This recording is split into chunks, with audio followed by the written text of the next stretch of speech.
C'est dans la souffrance, l'échec et la perte qu'on voit le courage et la volonté. Aujourd'hui, nous allons parler d'une réalité partagée par beaucoup de monde, par la plupart d'entre nous. Vivre, c'est souffrir. Donc, aujourd'hui, nous allons parler de la souffrance. D'abord, il nous faut définir ce que veut dire souffrir, car souffrir, cela peut être ressentir de la douleur. Alors, qu'est-ce que la douleur? C'est un système d'alarme biologique. Si vous tapez sur les doigts et que vous ne sentez rien, c'est que vous souffrez, du coup, sans souffrir. C'est une maladie. Si c'est le cas, arrêtez tout de suite de vous taper sur les doigts, car c'est vrai.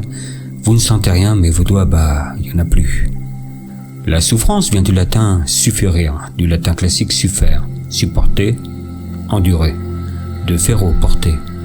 La souffrance, plutôt que la douleur, s'apparente plus au mal de vivre, semble plutôt psychique. Certains lui donnent un sens, moi, je pense qu'elle n'en a pas. Elle a juste le sens que l'on lui prête. D'autres, par contre, ont bien conscience qu'ils souffrent, mais pour eux, la souffrance ne sert à rien. Ils savent qu'elle est là, ils la subissent de façon passive, s'en remettant à leur destin. On est, on vit, on souffre et on meurt. C'est comme ça. Alors, depuis quand souffre-t-on? À mon avis, depuis toujours. La souffrance serait à l'origine de grands courants de la philosophie tels que le stoïcisme ou l'épicurisme. L'humain qui souffre a besoin de réponses et il en trouve dans tous ses courants de pensée. C'est sa manière de la supporter, de la vivre, de la sublimer ou de la transcender. Très tôt, les médecins attribuent la souffrance à un excès de bile noire. Le suicide qui parfois en résulte est condamné par l'Église. Elle est en fait un péché.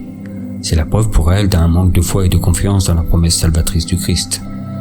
Au début du bas Moyen-Âge, le désespoir gagne peu à peu les fidèles, encore exacerbé par les calamités, la fin du monde et le jugement dernier.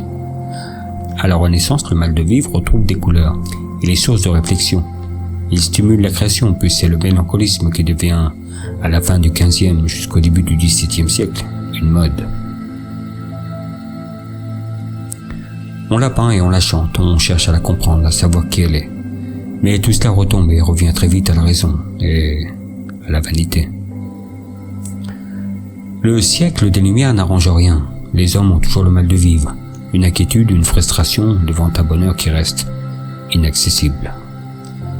Le 19e franchit un pas vers le désespoir.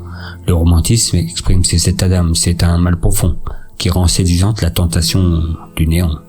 Au 20e, cela ne s'arrange toujours pas, c'est l'absurde qui domine, l'individualisme et le consumérisme, la solitude et l'angoisse existentielle, et clairement aujourd'hui, trop d'éléments anxiogènes marquent notre temps. Bon, la question c'était, la souffrance a-t-elle un sens, ou plutôt est-il utile de lui en donner un? Dans un article paru dans la Croix, l'Église donne son avis. La souffrance n'est pas une question, la souffrance souffre. Et celui qui est dedans, je crois qu'il attend d'abord qu'on l'en soulage, et pas qu'on la lui explique. Jésus, quand il rencontrait des malades, il les guérissait. Il ne leur parlait pas avec abondance du sens de la maladie. Si donc on ose parler de la souffrance, ce doit être avec un infini respect. On n'a d'excuse que si, en ce qu'on dit, quelqu'un y trouve un soulagement.